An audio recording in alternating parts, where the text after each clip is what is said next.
reducir sus gastos por el tema de los recursos, ¿no? Entonces no tenía realmente capacidad para actuar o suficiente capacidad para actuar. Entonces, ¿qué ocurrió? Bueno, que de manera inmediata subieron los precios, hubo también incluso compras anticipadas pensando en que iban a subir más. Obviamente hubo presiones de las organizaciones obreras para que el salario pues se incrementara en la misma proporción y bueno, CONASUPO, por ejemplo, incrementó los precios de garantía, es decir, los precios mínimos que pagaban los productores del campo por comprarles sus productos, que fueran, digamos, mayores al incremento de los precios. Y empezó a haber, desde el punto de vista financiero, una fuga de capitales. Esa fuga de capitales, además, se reforzó de alguna manera por las últimas acciones económicas del gobierno de Echeverría. En su política con respecto al campo, ya hacia el final del sexenio, Echeverría expropia hectáreas muy lucrativas en el norte del país, ¿no? En los valles del Yaqui y Mayo, ¿no? Y eso pues refrenda, o sea, refuerza la imagen negativa, digamos, del empresariado con respecto a Echeverría y la fuga de capitales, ¿no? Entonces, bueno, el gobierno se queda sin tantos recursos y al final de cuentas los más perjudicados fueron los ahorradores mexicanos que tenían, digamos, los pequeños y medianos ahorradores que tenían sus ahorros en pesos, ¿no? Y que de la noche a la mañana con la devaluación pues vieron sus ahorros reducidos a la mitad, ¿no? Es decir,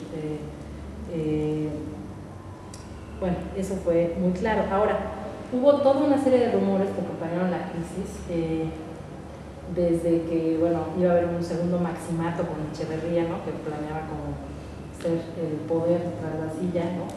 Con López Portillo, porque además hay que recordar que López Portillo llega solo, ¿no? Es decir, es como ya la elección que gana López Portillo es la prueba más palpable de que ese sistema supuestamente democrático pues no era tal, ¿no? Porque un solo competidor pues no hace, no es sinónimo de democracia, ¿no? Entonces, bueno, hay toda una serie de rumores. Finalmente, México se tiene que acercar al Fondo Monetario Internacional por primera vez a pedir financiamiento y el Fondo Monetario Internacional, bueno, pone una serie de condiciones para otorgar ese financiamiento, ¿no? Esas condiciones tenían que ver justamente con lograr una reducción del gasto público, romper las barreras proteccionistas, ¿no? Porque digamos, a lo largo del desarrollo estabilizador, buena parte de la industria que se había desarrollado lo había hecho con un proteccionismo alto, ¿no? Y eso también generó problemas de competitividad. Entonces, lo que el Fondo Monetario Internacional pedía era que se rompieran esas barreras comerciales y que, bueno, digamos, entrara la libre competencia. También que se regulara la presencia de empresas paraestatales y, bueno, entre otros requisitos, ¿no? Aquí la vuelta de la historia, bueno, la vuelta a la historia la va a dar pues un hecho fortuito que va a ser el hallazgo de una serie de mantos petrolíferos pues justo cuando López Portillo va a asumir el poder, ¿no? Y eso en el contexto de la crisis energética del 73 y luego de la segunda crisis energética que se va a dar en el 79, pues le viene como anillo al dedo a México. Es decir, México entonces comienza a petrolizarse de nuevo, ¿sí? Entonces es ahí cuando empieza la petrolización de la economía tal como la conocemos, ¿no? Y eso, bueno, permite a López Portillo cambiar la estrategia. De hecho, pues ustedes recordarán que él planteaba que iba a repartir la abundancia, ¿no? Cuando inició su sexenio y bueno, como veremos, acabó de otra manera, ¿no? Con la crisis de 1982, que bueno, ya para 1900, bueno, esto es un poco anterior, pero bueno, está bien. Ya para 1970, cuando empieza esta etapa del populismo, que va a cerrarse en 1982 justamente, tenemos un sector primario más pequeño. Ustedes vean, ha crecido la parte secundaria, más o menos un 23% de la población económicamente activa, está ya en industria y otro 32% casi está en el comercio. Pero la población económicamente activa del sector primario se ha reducido, aunque todavía es casi un 40%, o sea, no es tampoco tan despreciable en términos. ¿Había otra gráfica antes de esta? ¿No, verdad? Sí. Sí, y la población ya era, por primera vez, más urbana que rural, ¿no? Digo, eso implica que había poblaciones urbanas pues muy pequeñas, si tomamos 2.550, ¿no? Como urbano, que es una ciudad muy pequeñita, pero al final de cuentas esto muestra que ya para este momento del populismo económico la faz del país había cambiado, o sea, ya se estaba ante un país mucho más industrializado, con una perspectiva más de economía más moderna, integrada al mercado, con las ventajas y desventajas que eso implica, obviamente, ¿no? Entonces, para 1982 inicia, gracias, una crisis que igual es una confluencia de varios factores. En términos de factores internos,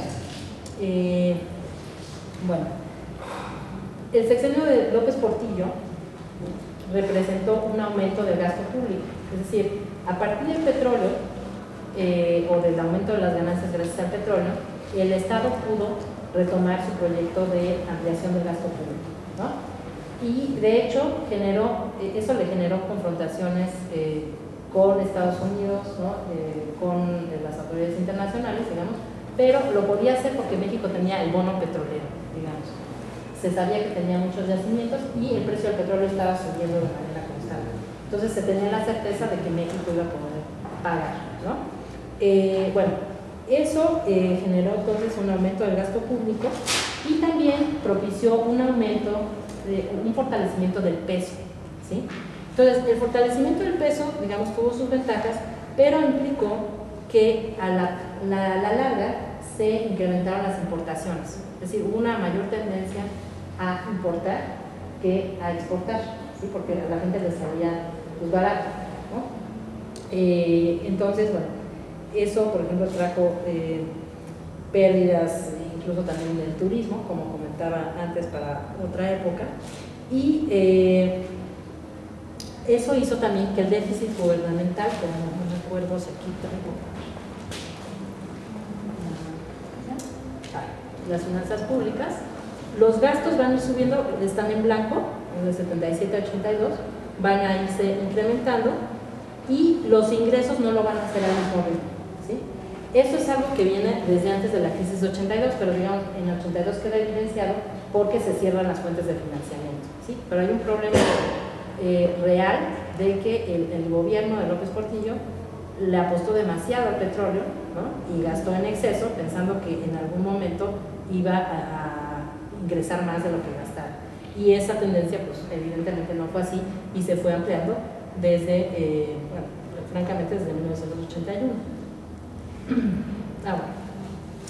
Bueno, eso con respecto a las circunstancias internas, ¿no?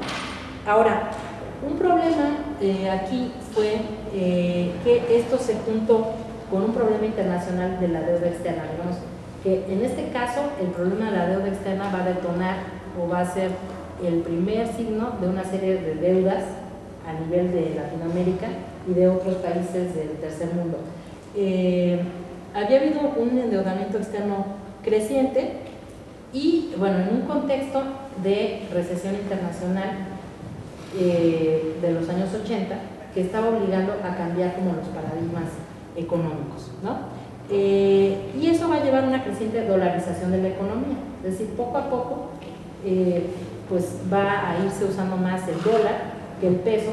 ¿Y eso qué significa? Que en realidad el peso ya no valía en verdad lo que nominalmente valía, ¿no?